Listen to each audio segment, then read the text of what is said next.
शाद्वदमोघलांशनं जिया त्रैलोक्यनाथाय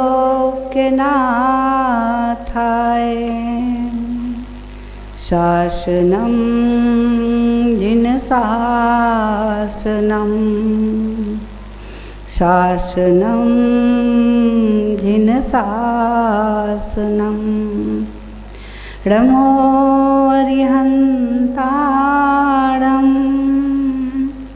रमो सिद्धारं रमो आयर्याणं रमो वज्रायाणं रमो लोये सवसाहुरम। जय बोलिए अनंतानंद सिद्ध परमेष्ठी भगवान की, देवई देव 1008 श्री आदिनाथ भगवान की, देवदी 1000 श्री चिंतामणि पार्श्वनाथ भगवान की, शासन नायक महावीर भगवान की, परम पूज गणाचार्य गुरुवर श्री 108 विराग सागर जी महाराज की, परम पूज शर्माचार्य श्री 108 विशुद्ध सागर जी महाराज की, 3 कम 9 करोड़ मुनि महाराजों की, अहिंसामयी विश्व धर्म की, निर्वाण महोत्सव की,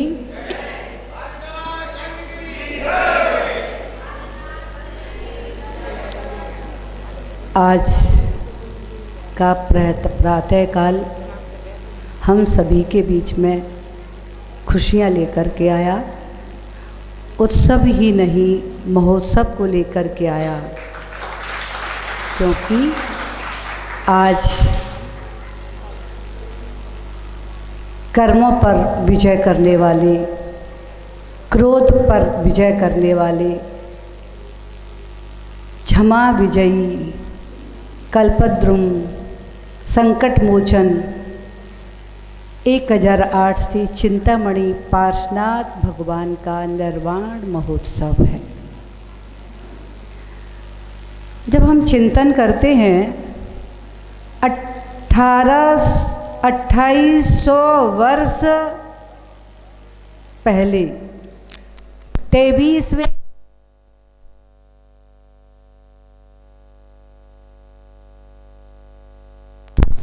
जिनका आज के दिन, जिन्होंने 10 भव से बनाए हुए लक्ष्य को, आज का वह पावन पुनीत दिन है कि जिस दिन उन्होंने अपने लक्ष्य को प्राप्त किया था।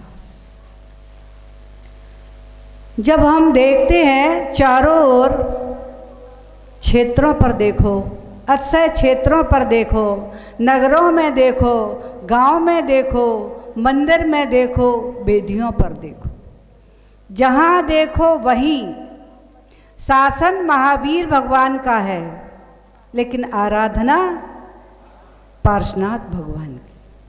यहाँ पर भी मूल नायक पार्श्वनाथ भगवान। अनेक अक्षय क्षेत्रों पर पार्श्वनाथ भगवान है। तीर्थ क्षेत्र शाश्वत सम्मेद शिखर पर भी सबसे ऊंचा अगर कोई कूट है तो स्वर्णभद्र कूट पार्श्वनाथ भगवान की निर्वाण भूमि है। कभी आपने चिंतन किया इस बात का कि आखिर शासन महावीर का है और भक्त पार्श्वनाथ के हैं? सत्य है कि गलत? शासन महावीर का है, भक्त पार्श्वनाथ के हैं। जिधर देखो उधर गाथा पार्श्वनाथ की, स्तुति पार्श्वनाथ की, लोगों के हृदय में पार्श्वनाथ, वचनों में पार्श्वनाथ, गुनगुनाने में भी पार्श्वनाथ। कभी समझा इस बात को, विचार किया आखिर क्यों महावीर के शासन में पार्श्वनाथ की आराधना अधिक क्यों? जब हम अतीत की ओर जाते हैं, 23वें तीर्थंकर के अतीत को देखते हैं, मुझे लगता है जितने उपसर्ग, जितने संकट, जितनी बाधाएं हैं भगवान पार्श्वनाथ के जीवन में आई हैं, मुझे लगता है इतने उपसर्ग, इतनी रुकावटें, इतनी बाधाएं अन्य किसी तीर्थंकर के जीवन में नहीं आई। मुझे लगता है इसका तात्पर्य यही है, जो संकटों पर विजय पाता है, जो उपसर्गों पर विजय पाता है, उसके प्रति मुझे लगता है लोगों का श्रद्धान अधिक बढ़ता है। यही कारण है कि पार्श्वनाथ भगवान के पहले जिस भव में, पहले भव मरुभूति का जब जीव थे, उस भव से लेकर के और पार्श्वनाथ को जब तक केवल ज्ञान नहीं हुआ तब तक उपसर्ग ही उपसर्गों को सहन किया, और सहन नहीं विजय प्राप्त की। भव भव में उन्होंने आए हुए संकटों पर, आए हुए उपसर्गों पर, कभी मनुष्यकृत आए, कभी देवकृत आए, कभी त्र्यंचकृत आए, अनेक अनेक प्रकार के उपसर्गों पर उन्होंने हर जन्म में विजय को प्राप्त किया। मुझे लगता है लोगों ने भगवान पार्श्वनाथ को यूं ही नहीं पूजा, उनके इतने भक्त यूं ही नहीं बने। जब उनके पिछले जीवन को देखा है, उनके 10 भवों को देखा है, तभी मुझे लगता है उनके प्रति अटूट श्रद्धा उमड़ी हृदय में, और उनके जगह जगह नगरों नगरों में, क्या मुझे लगता है सारे विश्व में यदि सबसे अधिक कोई भक्त होंगे तो भगवान पार्श्वनाथ के ही हैं, जिनका हम महोत्सव कहें, महामहोत्सव कहें, अतिशयोक्ति नहीं होगी कि उन्होंने इस लक्ष्य को एक तिर्यंच गति की पर्याय में प्रारंभ किया था, मनुष्य गति की पर्याय में नहीं, कोई राजा के पद पर बैठ करके नहीं। इस निर्वाण की भूमिका का शिलान्यास यदि उन्होंने किया था तो सबको मालूम है ना, तिर्यंच गति का जीव जो हाथी की पर्याय में थे, उस समय से अपना लक्ष्य बनाया था। कभी कभी आश्चर्य नहीं होता कि मनुष्य होकर के हम, मनुष्य पर्याय को प्राप्त करके, महावीर के कुल में जन्म लेकर के, देवसास गुरु का समागम मिलने पर भी यदि हम अपने मोक्ष मार्ग का, मोक्ष महल में जाने का शिलान्यास नहीं कर पाए, तो चिंतन करना कि वह तिर्यंच गति का जीव हाथी हमसे बहुत श्रेष्ठ था। जिस पर्याय को पार्श्वनाथ के जीव ने कैसे प्राप्त किया, सबसे पहले पार्श्वनाथ और का जीव, और जिन्होंने उन पर उपसर्ग किए वह कमठ का जीव, दोनों एक माँ के कोख से जन्मे हुए 2 भाई थे।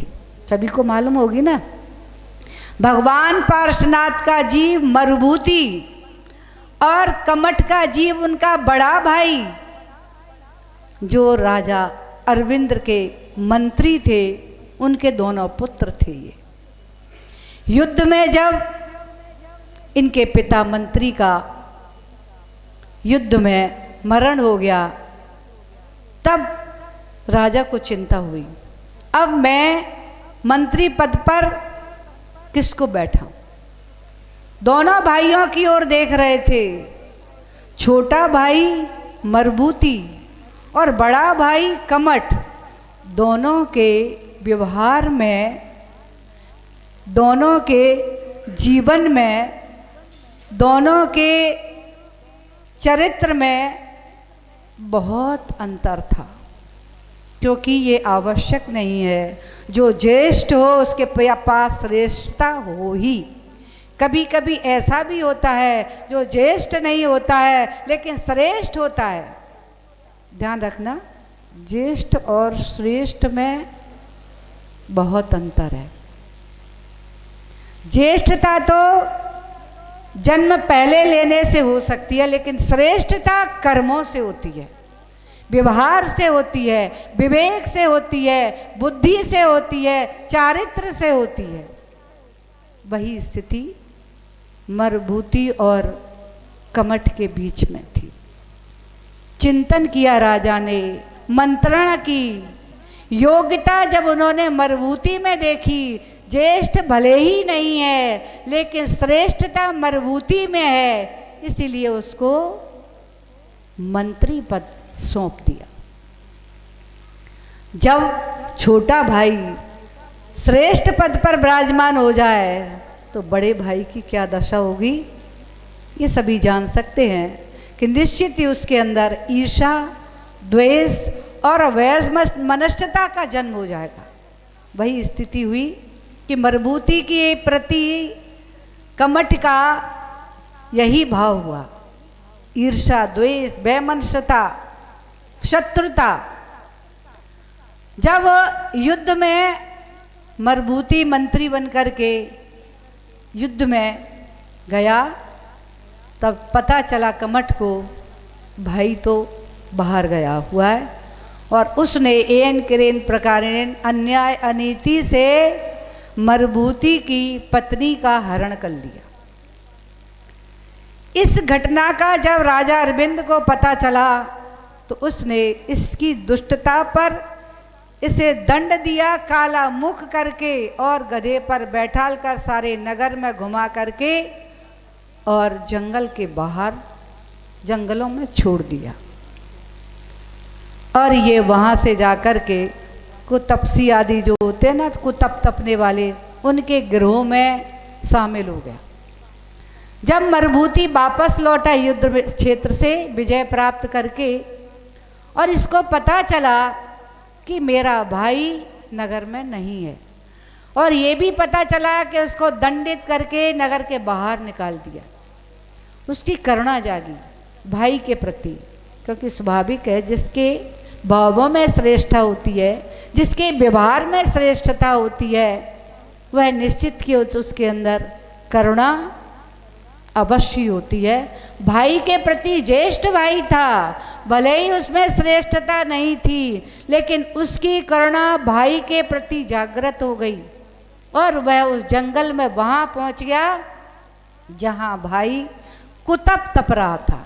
एक विशाल शिला अपने दोनों हाथों पर उठा करके जंगल में वो ध्यान तप रहा था। और जैसे ही इस दृश्य को मरभूति ने देखा, करुणा से भर गया। कैसी तपन में, कैसी गर्मी में मेरा भाई ऐसी इतनी भारी शिला को लेकर के सिर के ऊपर उठा करके खड़ा हुआ है, उसके प्रति उसकी करुणा जागृत हो गई। चरणों में पहुंच गया, हाथ जोड़ लिए, भैया ये कष्ट क्यों सहन कर रहे हो, तुम चलो घर, मैं तुम्हें लेने आया हूँ। उसके अंदर और क्रोध की ज्वाला जल उठी। ये तो मंत्री बन गया है और ये मंत्री बनकर के क्या मुझे अपना नौकर बनाना चाहता है, ऐसी क्रोध उसके अंदर भड़का। और वह जो विशाल का शिला दोनों हाथों में लिए हुआ था, उसने उसके सिर पर, मरभूति के सिर पर पटक दी, जिसके कारण सिर की चोट से मरभूति तड़प तड़प करके आर्तरोध परिणामों के साथ में उसका मरण हो गया और वह मरण करके त्रयंच गति में चला गया। स्वाभाविक ही है, भगवान सब नहीं है और उस समय सम्यक दर्शन भी नहीं था, उस कारण उतना ज्ञान नहीं था कि मैं इस संकट को कैसे सहन कर लूं। परिणाम बिगड़ गए, त्रयंच गति में चला गया। इसके बाद में उसको पुनः दंडित किया गया कमठ को, और वह भी मरण करके और इसकी त्रयंच गति के पर्याय में चला गया। जब वह त्रयंच गति में मरुभूति हाथी की पर्याय में पहुंचा, हाथी बनकर के जंगलों में भटक रहा था, कभी हथियों के साथ घूमता था, कभी जंगलों को उजाड़ता था, कभी कहीं ऐसे तोड़ फाड़ करता था, कभी शहरों में पहुंच कर के उजाड़ देता था। ये कार्य कर रहा था। जब राजा अरविंद को एक बार बादलों का दृश्य देख करके वैराग्य हो गया। कभी आपने बादलों का दृश्य देखा है? कभी बनते हैं, कभी बिगड़ते हैं। वह राजा अरविंद अपने महल पर बैठा हुआ इस दृश्य को देख रहा था। बादलों में देखा कितना सुंदर शिखरों वाला मंदिर बना हुआ। उसने जल्दी से उस आकार को बनाना प्रारंभ किया कि ऐसा ही जिन मंदिर मैं बनवाऊंगा। लेकिन देखते ही देखते वह पूरा चित्र ही नहीं बना पाया कि वे सारे मंदिर का जो चित्र था सब बिगड़ गया। और इस दृश्य को देख करके कि जैसे बादलों की चित्र क्षणभंगुर है, बस ऐसे ही तो मेरा जीवन क्षणभंगुर है। चिंतन करते करते उसे वैराग्य हो गया और वह अपने पुत्र को राज सौंप करके और पंचमुष्टि केश लौंच करके दिगंबरी दीक्षा लेकर के वन को चले गए। जब वो वन में थे, बहुत सारे राजा आदि लोग भी दर्शन करने जाते थे और राजा ने अरविंद मुनिराज को प्रार्थना की कि सम्मेद शिखर की यात्रा पर चलना है। जब कोई प्रार्थना करे तो हर साधु यही चाहता है, कोई ले जाने को तैयार है तो हम भी सम्मेद शिखर की यात्रा करें। उनके मन में भी भाव आ गया, शाश्वत तीर्थ क्षेत्र सम्मेद शिखर, जहाँ की वंदना मैं भी करूँगा। और वे बहुत बड़े अपने संग के साथ और पूरे परिकर के सावकों के परिकर के साथ सम्मेद शिखर की यात्रा पर चल दी।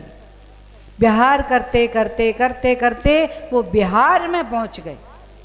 बिहार करते करते बिहार प्रांत में पहुंच गए और वहाँ जब वो एक जंगल में संध्या काल हुई, उसी जंगल में रात्रि विश्राम के लिए एक विशाल वृक्ष के नीचे एक शिला पर विराजमान हो गए।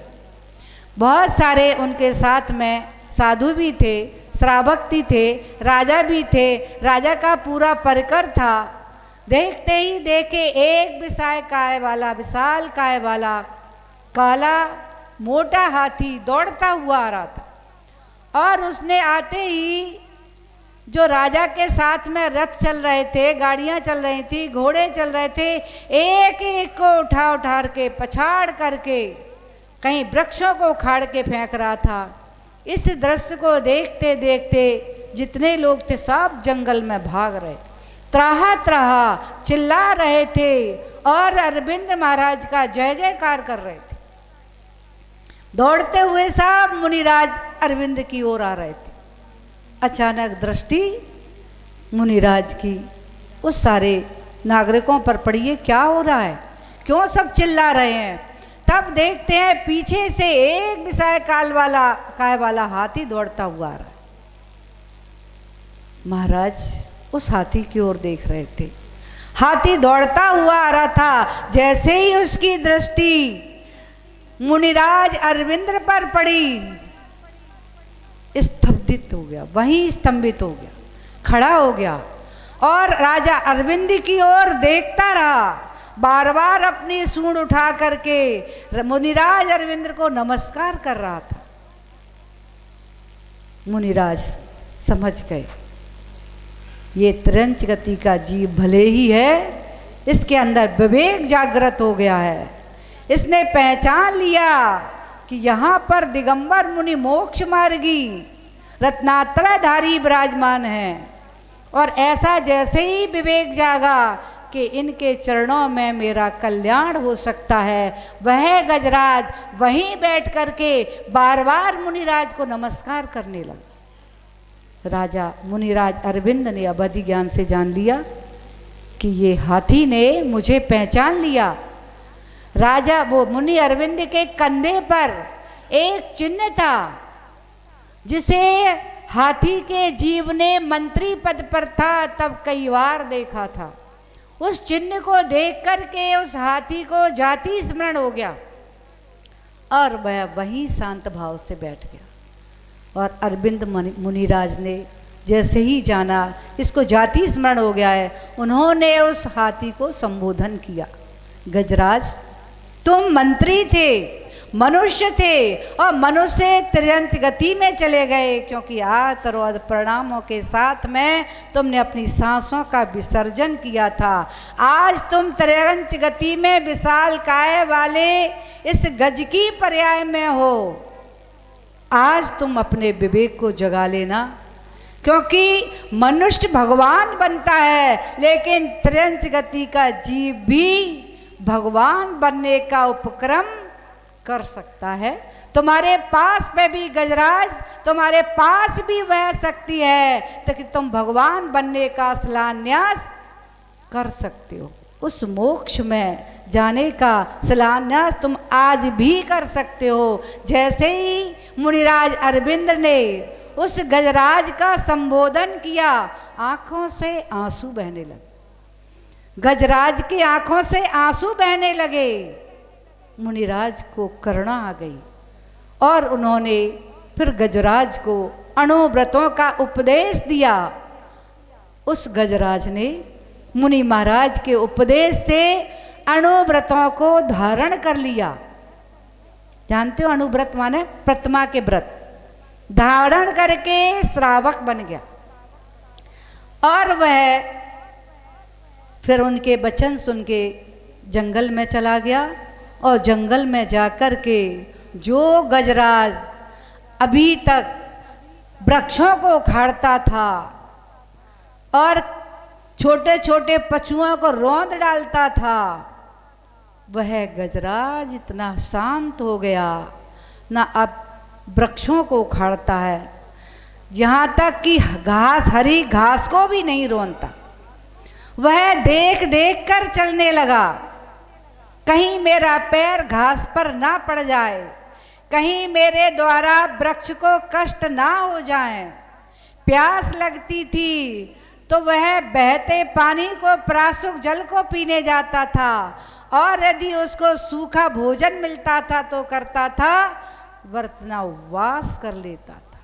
जंगल के अन्य पशु इस दृश्य को देख करके सबको गजराज पर करुणा आने लगी। बंदर भी वृक्ष से डालियां तोड़ तोड़ करके नीचे फेंक देते थे, जिससे ये गजराज अपना पेट भर ले, क्योंकि उसने वृक्षों को छूना ही बंद कर दिया था। कभी सूखे पत्ते मिल जाते थे तो भोजन कर लेता था, नहीं मिलते थे तो उपवास कर लेता था। एक बार जब उसे तेज प्यास लगी, पानी पीने के लिए सरोवर पर पहुंचा, देखा था नदी थी, बह रही थी, लेकिन किनारे पर से कुछ दूरी पर बह रही थी। वह नदी में प्रवेश करके जलपान करने के लिए गया। उसी नदी में लहराता हुआ एक जहरीला नाग आया और उसने उस हाथी को दंश मार दिया। जैसे ही जहरीले नाग ने उसे दंश मारा, उसके समझ में आ गया मेरे प्राण पखेरु उड़ने वाले हैं। उसने चारों प्रकार का आहार का त्याग करके और पंच परमेष्टि के स्मरण के साथ में अपनी अंतिम सांसों का विसर्जन करके स्वर्ग में देवगति को प्राप्त हो गया। और जो दंश मारने वाला नाग था, कुक्कुट नाम का, वह मालूम है कमठ का जीव था।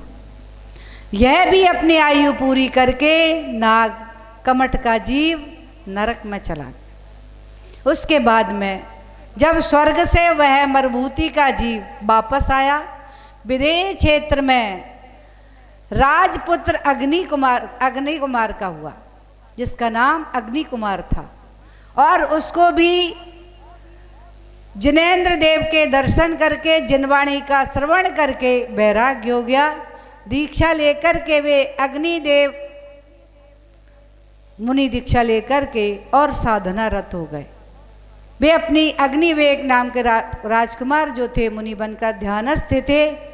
और उसी जंगल में एक भील शिकार खेलने आया और उसने अपने बाण से उनकी ऊपर वार किया, जिससे वे अग्निवेग मुनिराज का की समाधि के साथ में, वे तो ध्यान में थे, ध्यान में जब उन्होंने देखा मेरे ऊपर उपसर्ग हुआ है, और वो उस ध्यान के साथ ही मरण करके, सम्यक समाधि से मरण करके और वे पुनः स्वर्ग में चले गए। और जो भील था वह मरण करके पुनः नरक में चला गया। वहाँ से आयु पूरी करके वह मरुभूति का जीव विदेह क्षेत्र के पश्चिम विदेह में जाकर के एक राजा के यहाँ पुत्र उत्पन्न हुआ। वज्रबाहु नाम के जो चक्रवर्ती आपने सुने होंगे, वे पार्श्वनाथ का जीव ही पश्चिम विदेह में चक्रवर्ती थे। क्षयमंकर मुनिराज के दर्शन करके जिनकी वाणी सुनकर उनको वैराग्य हो गया और उन्होंने चक्रवर्ती पद का त्याग करके, सबको मालूम होगा ना चक्रवर्ती का वैभव, तो उन्होंने अपने चक्रवर्ती के वैभव का, जिनके पास 18 करोड़ घोड़े, 84 लाख हाथी, 96,000 पत्नियां जिनकी थी, 6 खंड के अधिपति थे, और उस राज के वैभव को जीर्ण तृण सम त्याग करके जंगलों में ध्यानस्थ हो गए मुनि बन करके। और वहाँ पर एक अजगर आया जो जंगलों में विचरण कर रहा था। विचरण करते करते उस ओर पहुँच गया जहाँ पर ये चक्रवर्ती जो मुनि बन गए थे, उन मुनिराज के पास पहुंचकर उसने उनको अपना ग्रास बना लिया। अजगर का मुख बड़ा होता है, उसने एक श्वास में ही उन मुनिराज को अपनी श्वास से खींच करके और अपने अंदर समा लिया। यानी उनकी वहाँ पर भी सम्यक समाधि के साथ में अजगर के मुख में जाकर के भी सम्यक समाधि से मरण करके और वे नव मध्यम ग्रैविक में जाकर के उत्पन्न हुए। वहाँ से जब उनकी आयु पूर्ण हुई तो वे अयोध्या में आनंद नाम के राजपुत्र हुए। और वह जो अजगर था वह पुनः नरक में चला गया, पंचम नरक में पहुंच गया। और यहाँ से जे अपनी आयु पूर्ण करके आनंद राजा महामंडलिक पद पर रहे, जिनके अनेक राजा मुकुटबद्ध जिनके चरणों में झुकते थे। वहाँ पर भी जब इन्होंने दर्शन किया मुनिराज का, जिनवाणी सुनी और इनको वैराग्य हो गया। पुनः इन्होंने वैराग्य के साथ में मुनि दीक्षा लेकर के राज वैभव को त्याग करके मुनि बन करके और पुनः ये जंगलों में विचरण करने लगे, ध्यान करने लगे, साधना करने लगे। जब एक बार ये आनंद मुनिराज जो महामंडली पद पर थे, उस पद को छोड़ करके, उस वैभव को छोड़ करके मुनि पद को धारण कर लिया और वह कमठ का जीव सिंह बन करके उसमें वहाँ पर आ गया। और उसने जैसे ही इनको देखा ध्यानस्थ मुनिराज को, क्योंकि जीव ने जीव के प्रति एक तरफ से तो क्षमा का नीर बह रहा था, दूसरी तरफ से क्रोध की ज्वाला जल रही थी। जैसे ही जब उस जीव को देखता था, कमठ का जीव क्रोध से भर जाता था, ऐसे ही उसने भी जैसे ही इनको देखा क्रोध से भर गया और पुनः मुनिराज को अपने पहने नाखूनों से उनके शरीर को फाड़ करके अपना ग्रास बना लिया। और वे मुनिराज ध्यानस्थ थे, सम्यक समाधि से मरण करके 13वें स्वर्ग में पहुंच गए। वहाँ से अपनी आयु पूरी करके वे, सबको मालूम होगा, पार्श्व कुमार बनारस नगरी में जिनकी माता बामा देवी थी, उनके गर्भ से इनका जन्म हुआ। और वे पार्श्व कुमार छोटी अवस्था से, क्योंकि तीर्थंकर थे, सबको पता होगा कि तीर्थंकर के गर्भ में आने से पहले ही रत्नों की वर्षा होती है और जन्म लेते ही उनका जन्म कल्याणक, स्वधर्मेंद्र, गर्भ कल्याणक, जन्म कल्याणक, और उनकी सारी व्यवस्थाएं स्वधर्मेंद्र के वहीं कुबेर के खजाने से उनकी सारी व्यवस्थाएं रहती हैं। वस्त्रों की, आभूषणों की, भोजन तक उनका वहीं से आता है। जन्म के समय उनके अंगूठे में अमृत का न्यास कर देते हैं, उसका पान करके वह तीर्थंकर बालक बड़े होते हैं। वो कभी भी अपने माता पिता का भोजन नहीं करते।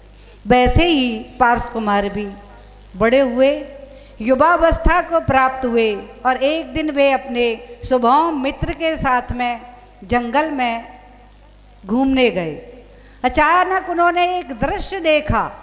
एक तपस्वी वहाँ पर तपस्या कर रहा था और सामने ही एक अग्नि का कुंड जल रहा था जिसमें लकड़ी जल रही थी।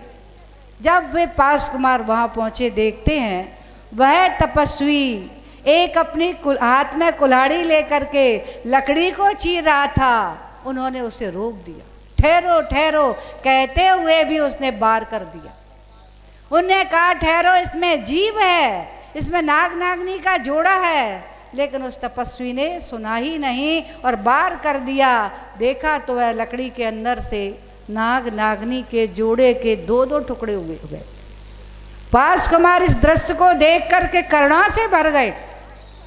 नाग नागनी के जोड़ा को दोनों को संबोधन किया और संबोधन से वे नाग नागनी का जोड़ा दोनों भवनत्रिक में जाकर के भवनवासी देव हुए, जिन्हें आज आप जानते हो पद्मावती और धर्णेंद्र के नाम से, जो भगवान पार्श्वनाथ के यक्ष और यक्षिणी बने। और उसके बाद पार्श कुमार उनके लिए जब वैराग्य हो गया, वैराग्य के साथ में उन्होंने सारे परिवार को, माता पिता आदि के बहुत विनय करने पर भी बहुत सारी भावनाएं अपने उन्होंने रखी। इनके लिए इन्होंने सब कुछ त्याग करके और वस्त्राभूषण का त्याग करके जंगल में चले गए। आपको सभी पता होगा कि फिर लोकांतिक देव आदि आते हैं, पुष्टि इनकी करते हैं भावों की। फिर उसके बाद में पालकी में जंगल में ले जाते हैं। वहाँ इनका दीक्षा कल्याणक मनाने के लिए स्वर्ग से देव आते हैं, यानी तप कल्याणक उनका। और उसके बाद में तप कल्याण के बाद में दीक्षा लेके वे पार्श्वनाथ मुनिराज नगर नगरों में जंगलों में विचरण करते हुए उस नगरी में पहुँचे जहाँ का नाम आप सब लोग जानते होंगे, अक्षय क्षेत्र। मालूम है कौन सा? अहि क्षेत्र। वहाँ जाकर के वे ध्यानस्थ थे। और जो तापसी था महिपाल, जो मालूम है पार्श कुमार का नाना था, इनके नाना थे और वे कुतब तपने लगे थे। उस कुतब से वो मरण करके व्यंतर जाति के संबर नामक के जेब बन गए। और यहाँ जैसे जे पार्श्वनाथ भगवान ध्यान कर रहे थे जंगल में एक शिला पर बैठ करके, और वह कमठ का जीव जो संबर नाम का देव था, वह अपने विमान से कहीं जा रहा था। अचानक उसका विमान जहाँ पर पार्श्वनाथ मुनिराज ध्यानस्थ थे उनके ऊपर से निकला, वो वहीं रुक गया। जैसे ही वो रुका तो उसने सोचा किसी ने मेरे विमान को कील दिया। वहीं से क्रोध में भर करके और वह नीचे उतर करके आया। जैसे ही देखा पुनः उसने जान लिया अपने ज्ञान से, ये तो वही है जिसने मुझे तप करते हुए, जब मैं तप कर रहा था तब भी इसने जंगल में मुझे टोका था और बार बार इसके ही कारण मेरी दुर्गति हुई है। क्रोध से भर गया और क्रोध से भरा देव था वो, तो ये ध्यानस्थ थे। क्रोध में आकर के अपनी विक्रिया आदि विद्या के द्वारा अग्नि बरसाई, ओले सोले बरसाए, वज्र बरसाए, पत्थर बरसाए, मूसलाधार बरसात करी। इतनी वर्षा हुई कि चारों तरफ सरोवर जैसा जल भर गया। उसी समय धर्णेंद्र पद्मावती भी अपने भवनों से वहाँ पहुँचे और भगवान के, अभी तो वे मुनिराज थे, उनके उपसर्ग को दूर करने के लिए वहाँ पहुँचे। लेकिन उपसर्ग अपनी जगह चल रहा था, पार्श्वनाथ का ध्यान मुनिराज का अपनी जगह चल रहा था।